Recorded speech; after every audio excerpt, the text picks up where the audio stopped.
This is Cynthia Putman. I'd like to welcome you to Chapter 1, Exceptionality and Special Education.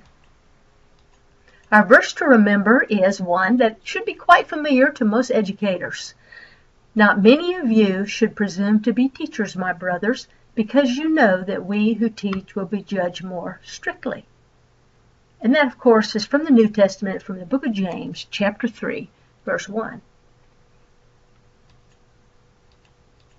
Let's talk briefly about the history of special education. In the days of early man, people with special needs were unfortunately sometimes victims of the term survival of the fittest. A person had to be able to run, to escape enemies or wild animals. And this was true even of young children. A child who was seen as being disabled was sometimes thought by some cultures to be unfit to even survive, because the child would be seen as a burden on society who would have to be cared for, carried about, and fed, but could not contribute to the greater community.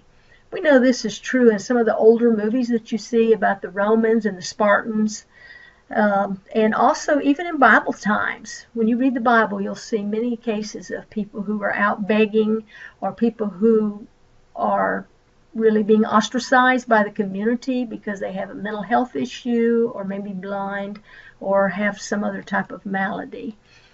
During the so-called Enlightened Age in Europe and the United Kingdom and in Asia, some people with disabilities were given very menial jobs. Others were poked fun at, bullied, abused in one form or fashion, and had a difficult time being able to make a living and just survive as an average person might. Later on, some students were given tutors if they seemed to have some ability to succeed in life, but many, especially children and even adults with mental health issues, were put in asylums or hospitals out of the public's eye.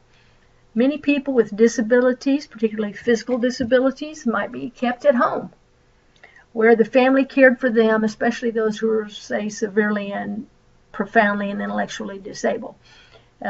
Children, of course, who could learn some and were in wealthy families might attend a private school at their parents' expense, or perhaps the child was actually allowed to go to public school if they could progress with other children their age. In slide 6, we'll see that in the early part of the United States, education kind of followed the European model, and most children went to work fairly young, either on the family farm or in the family business. Students went to school about 8 or 9 months a year. In some cases, they would miss a whole month of school because it was time to plant or harvest crops. Children with disabilities who were able to go to school, often did so and then dropped out once classes became too difficult for them.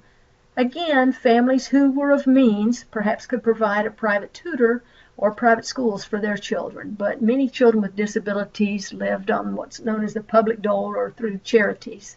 In the 1950s and 60s in our country, there were some special residential schools in America, mainly for what was at that time known as a child who was mentally retarded. That's why you see the MR acronym there. Or children who were blind or deaf. There were some special classes in public schools, but they were often isolated. There was speech therapy and a few services like that. I can remember very well, I went to Maplewood Elementary School in 6th grade in Rantoul, Illinois. And it was many years after we'd moved from Illinois that I was looking through my old school yearbook, and I saw a class for children with disabilities, which interested me a lot because I could not recall ever seeing those children, a couple of whom appeared hearing impaired because they had hearing aids on. One maybe had Down syndrome, and a couple of the others looked to be intellectually disabled, but they were kept away from the so-called normal students, and we never saw them. In the 1960s, we know that it was a time of social change, and this is on slide 8 now. The civil rights movement happened in America. Many new laws were enacted. Brown versus Board of Education, a major case having to do with segregation of public schools. You've probably studied that in some other courses, or in particular, I know you have in Education 200. People with disabilities truly owe a debt of gratitude to those who began the civil rights movement. The civil rights movement, of course, mainly started due to racial inequalities, but because laws like the Civil Rights Act exist, that made it able, or made it more able, more possible for children with disabilities to get service later on in public school. And of course, the Brown versus Board of Education case, probably the landmark case in the United States in education, said that you cannot separate children because of race and have schools for only, at that time, it was only for black students or only for white students. Because of that, then, people with disabilities had something that they could, so to speak, hang their hats on. Same thing with the women's movement that says, women should have equal rights, just like you're giving equal rights for hiring and things like that to folks who are black or Latino. You need to do the same thing for women. So around the 1970s, we had the women's liberation movement and had some new legislation enacted and new laws and things. States worked on having more rights for women. Once again, all this helped lay the groundwork for more rights for people with disabilities. Well, when the Americans with Disabilities Act came along, as we see in slide 10, it said you have to look at a person's ability to function in everyday life. If the person truly has a physical or mental impairment that keeps them from functioning in society, then the society, or in our case as educators in the school, needs to look at what can be done to help this person develop to his or her best potential. Also, we need to keep in mind that the person may have a record. For instance, they have been checked by a school psychologist. They may have a psychological evaluation on file. There may be medical records on file. Or they may just have been referred to be tested or begin the process through RTI or through some kind of screening or pre-referral process at a school. Those children can be covered under ADA because they have rights because of their disabilities. Also, of course, Section 504 of the Rehabilitation Act of 1973, that came along, and it said that people have the right to be able to enter public buildings, versus courthouses, libraries, state offices, federal buildings, and schools. So people who are in a wheelchair or use a walker or something else to get around have to be able to get in the building to seek the services that they deserve. Then, slide 12 talks about 504 plans. A 504 plan is for someone who, mainly for someone who has a disability but may or may not qualify for special education. Usually nowadays in the public schools, it has to do with students who have medical issues. You'll see some examples here. A student who has diabetes, for instance, may not need to be in a special education class, but teachers need to be aware that the child has diabetes and that the child may need to go to the nurse to have blood sugar levels tested or to take their insulin. By the same token, a child with attention deficit disorder may need to go to the nurse for medication, or some other accommodations might need to be made. A child with sickle cell anemia might need to be excused from PE or given more rest breaks more often in the classroom when the child is very exhausted due to the flare-ups of the sickle cell anemia. 504 plans are written. Schools must provide them. They inform the faculty and staff of what the child's needs are. They also help provide building accommodations to allow a child with a disability to attend school. Public Law 94-142 in 1975 came about when yours truly was really just beginning to look at working in the field of special education. At that time, I was an undergraduate student. But as soon as I finished my bachelor's degree, I went on and got my master's degree in special education in the area of learning disabilities. So I was one of the teachers kind of on the forefront, if you will, in my district of learning about this law and implementing it in the classroom. And the law said public schools must serve children with disabilities ages 3 through 21. As soon as a child turns 3, if they have a recognized disability, then they are allowed to come to public school. A child with a disability may stay in public school until the age of 21. Now, if a child turns 21, let's say in January of a school year, that child may then finish out the school year, but after that cannot come back. Children should have access to appropriate services.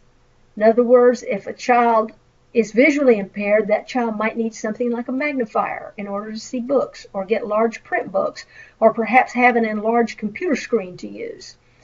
A child who has a learning disability in the area of a central auditory processing disorder might benefit a lot from the teacher wearing a microphone and having one of the surround sound systems in the classroom.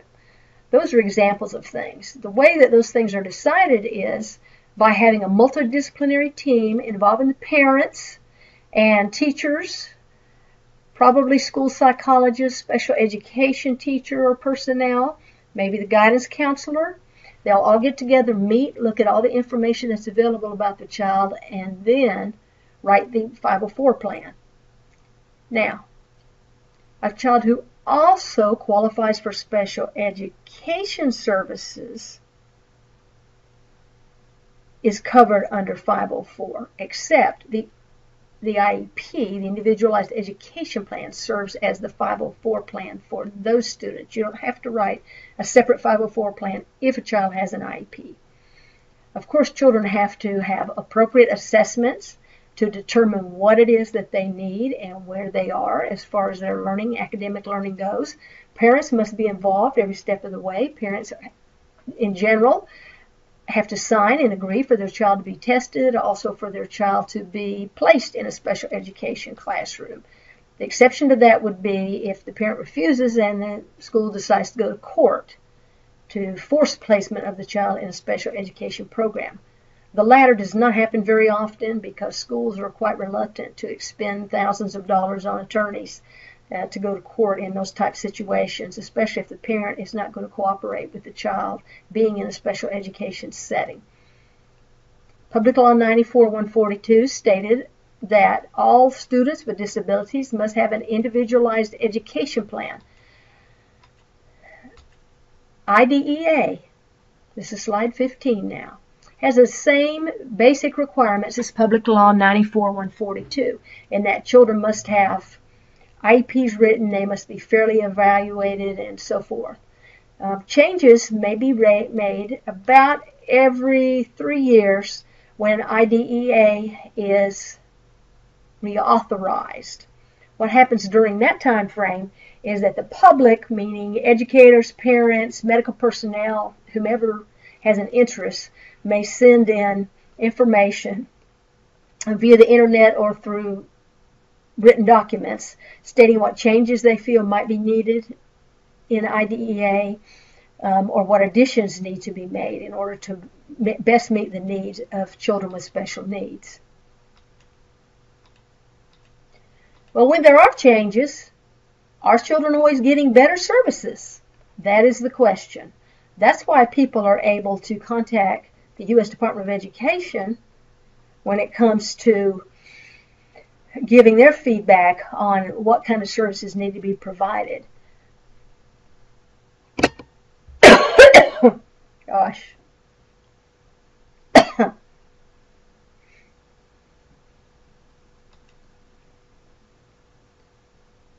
In addition, what happens at the federal level takes a while to get down to the local school level. So, if IDEA is changed, those changes are read through. The State Department of Education receives info from the federal U.S. Department of Education. The U.S. Department of Education interprets the law. They pass that info down to our State Department of Education, who then in turn passes the information down to appropriate school personnel, usually first the superintendent, then directors of special education, and sometimes others who are in charge of standardized testing and that sort of thing if needed. So it all kind of trickles down. It's in the school district's best interest to make sure that they are following and making these changes, because there are thousands and thousands and thousands and millions of dollars at stake for schools. If a school is found to be non-compliant with IDEA or with ADA, the school can be fined. The school can also lose a lot of the money that is generated by having special needs students in classes. Many times, though, the changes result in more paperwork. And isn't it interesting how politicians always talk about how we're going to reduce the paperwork on teachers and how it's so unnecessary to have all these documents. But it seems like if one form goes away, 2 or 3 more take its place. And that's kind of the major complaint of teachers who want to refer children, or of special education teachers, the amount of documentation that they have to keep up.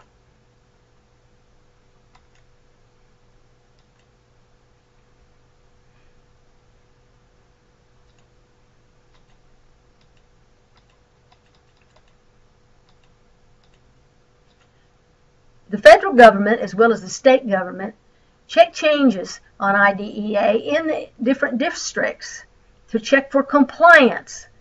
Also, the states are audited by representatives of the U.S. Department of Education. Sometimes lawsuits occur because districts are not willing to make the changes that are required by the law or take their time about implementing them. And judges do not look on that very kindly, because they see it as districts know what's the right thing to do because of the law and the way the law is stated, and they should go ahead and do it. But of course, interpretation of a lot of these changes depends on the person, so who's in charge, and you may end up with literally a federal case. And there are many cases dealing with special education that have gone all the way to the U.S. Supreme Court. And again, a lot of money at stake, paying lawyers or making the changes. And people higher up than the teacher level make those kind of decisions. What are some of the initiatives now that have happened because of IDEA? One of them is child fine. Child fine is a time of year when school districts are required to seek out children with special needs who are not currently being served.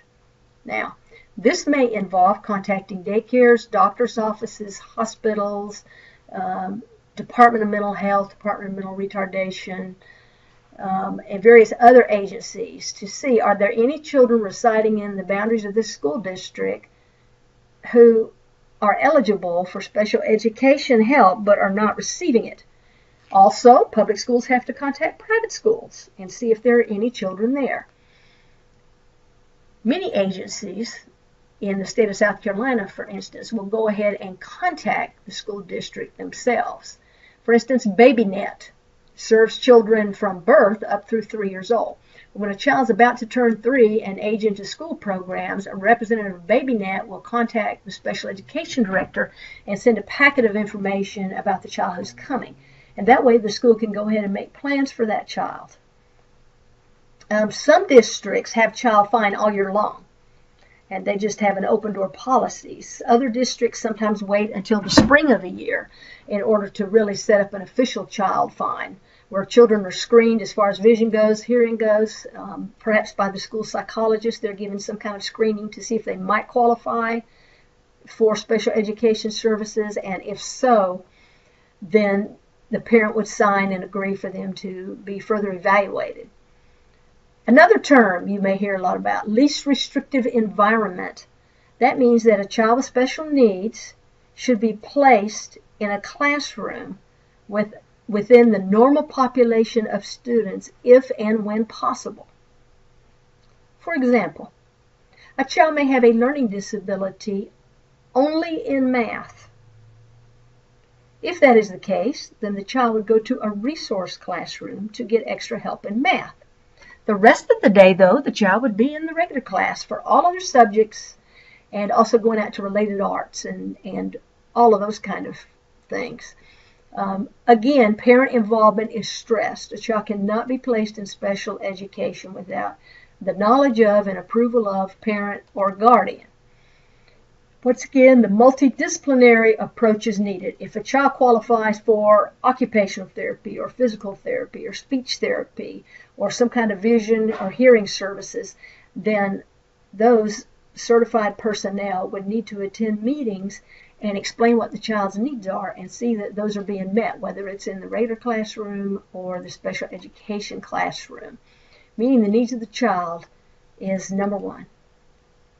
This is the end of part 1 of chapter 1.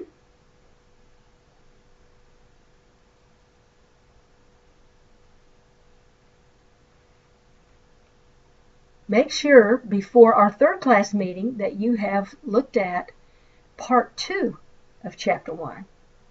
Thank you for listening.